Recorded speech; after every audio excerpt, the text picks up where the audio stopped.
хэлбэртэй 3250 м зурвас бүхий нисэх онгоцны буудлын юм а. Хам бомбын дотоодын нислэгийн байнгын үйл ажиллагаатай нисэх буудлыг барих ажил 2011 онд эхэлж одоогийн байдлаар барилгын ажил бүрэн дууссан. Хүлээлгэн өгөх үрдээд байна. Үндсэндээ 2 дугаар сард ашиглалтанд орно. Нисэх буудлын нэрийг орон нутгийн иргэд өгсөн. Тус нисэх буудлын зорчигчдын терминал буудлын загварт 13 дугаар зууны үеийн Монгол өргөө болон орчин үеийн архитектурын шийдлийг аль нэгэнд тусгасан. Тус нисэх буудал олон улсын нисэх буудлын стандартад нийцсэн байна. Цагтаа 120 зорчигчид үйлчлэх хүч чадалтай юм а. Хамбомбот нисэх онгоцны буудлын төсвийн хүрээнд зорчигч үйлчлэгээний барилга, хяналтын цамхаг, нисэх онгоцны аэродромын гадаас аврах хамгаалах үйлчлэгээний барилга, дулааны зуух зэрэг бүтээн байгуулалтын ажлыг хийжээ. Мөн оюутлах төсвийн хүрээнд гашуунсгойд хүртэлх замыг барьж байна. Энэ замыг 2013 онд барьж дуусгахаар төлөвлөсөн бөгөөд замыг барих төсөвт 1 км замыг 1 сая $1 барихаар тусгажээ. Энэ зам нь олон улсын замын чанарын стандартад нийцсэн байхаас гадна замын урт 100 км байна. Энэ бүх бүтээн байгуулалт оюутлах төсвийн бүтээн байгуулалтын эхний үе шат. Монгол улс болоод орон нутгийн хүчит оруулж байгаа хөрөнгө оруулалтын зөвхөн эхлэл нь юм а. Оюутлах төсвийн цаашдаа зөвхөн оюутлах төсвийн төлөвийг Монгол улсын оюутлах салбар чухал хэрэгцээтэй бүтээн байгуулалтын үйлчлэг тасалбарлуулсан зүйлсээр анхаарч ажиллах болно. Энэ чиглэлээр төлөвлөсөн газар орон нутгийн хамтарч ажиллах болно.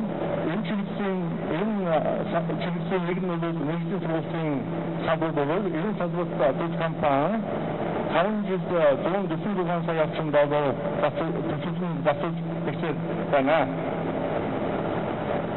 Монгол хэлээр байгуулснаар Монгол орнд сүүлийн жилийн хамгийн том хөрөнгө технологийн шинжилгээний боломж олсон бөгөөд тэр хөрөнгө оруулалтын хэлээр өнөөдөр энэ баялаг хөлбөрийн нээсээр уул баталгаажиж Монгол улсын иргэн засгийн баталгаа тогтнолыг бэлтгэх чиглэлд томоохон асан болж байгаагаас гадна Монгол улсын орон улсын хөрөнгө эдийн засаг банк санхүүгийн хамтран ажиллагаанд дэвтэр авах нөхцөлийг бүтээж хаасан нөхцөлийг бүтээж байна.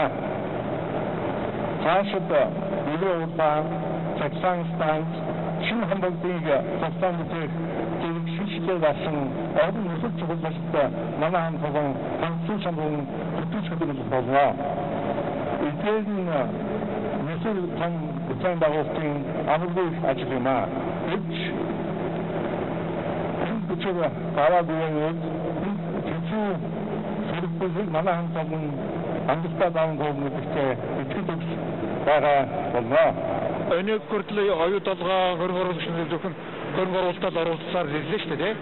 Тэгээд яг хуу гайлын дотор худалдааны татвар гэж бусад одоо татварууд ингээд төлөж явж байгаа. Гэтэл экспорт бүтээгдэхүүн гараад ирснээр экспортын орлого шууд одоо их хэмжээний орлого орж ирээд тэгээд тэр нь эргээд одоо эдийн засгаар итгэл явна гэсэн шүү. Тэгэхээр энэ уулуурхайн том төслүүдийг эдийн засгаар уулуурхай эдийн засгаар минералын эдийн засаг эрэмжлэгтэй нэгдүгээр төсөл экспортын орлого олж ирэх, хоёрдугаар нь ажлын байр, тэгээ гуравдугаар нь одоо орлогын татвар ч юм уу тэгж эрэмжлэгтэй. Тэгэхээр хамгийн дөрөвч нь одоо экспортын орлого одоо тасралтгүй их хэмжээгээр одоо орж ирсэн. За энэ 35 сая тонн гэдэг бол одоо яг үйлдвэрлэлийн нэгдүгээр үе шат гэж нэрлэж болно. За хоёрдугаар үе шат бол яг Далдуурхайн бүтээн байгуулалтаа зэрэгцэж явна. Далдуурхайн бүтээн байгуулалт 2019 онд тийм дуусах төлөвлөгөөтэй байгаа. Тэгээ 2019 онд дуусахад баяжуулах үйлдвэр бид нар одоо 2 шугамтай гэж ярьж байсан. Одоо нутагтын 3 дахь шугамыг нэмж байрлуулаа. Тэгээд хоногт 150 мянган тонн өдөр ерөнхийдөө нэг жилд 56 сая тонн өдөр боловсруулах хүчин чадалтай болно. 2019 оноос хойш. Тийм учраас тэр бол одоо манай баяжуулах үйлдвэрийн хүчин чадал. Оюутлах төслийн эхний үе шат амжилттай хэрэгжсэн нь манай улсын уулуурхайн салбар технологийн шинэ хуудсыг эргүүлэх боломжийг олгосон бол Монгол улсад эдийн засгийн хөгжлийн шинэ давлгааг бий болгосон. Мэдээж хамгийн үнд баялаг хүн ардын амжиргаан төслийн үр дүн нарны гэрэл адилд шууд тусгалаа үзүүлж орон нутгийн төдийгүй монголчууд бидний хөгжлөөд урайлан дуудах уухай адилд суурайтаж байна. Оюутлахын бүтээн байгуулалтын эхний үе шатын үр дүн баяжуулах үйлдвэрийг ашиглаж эхэлнэ гэдэг нь Монгол улсад орж ирэх мөнгө урсгалын хэмжээ нэмэгдэж, улс орны нийгэм эдийн засгийн хөгжилд хувь нэмэр оруулах суурийг тавьж байгаа юм а. Өнөөдрийн амжилт бол зөвхөн баяжуулах үйлдвэрийн гол хэсгийг асааж байгаа тэмдэглэлт түүхэн үйл явц. Ингэснээр эх оны эхний удиралд анхны бүтээгдэхүүн гаргах улмаар эх оны эхний хагас бүтээгдэхүүнээ олон улсын зах зээлд арчилж эхлэх үндэс суурийг баталгаажуулж байна. Монголчууд бидний гэрт ирээдүйг цогцлон байгуулах хөгжлийн хөшүүрэг болсон.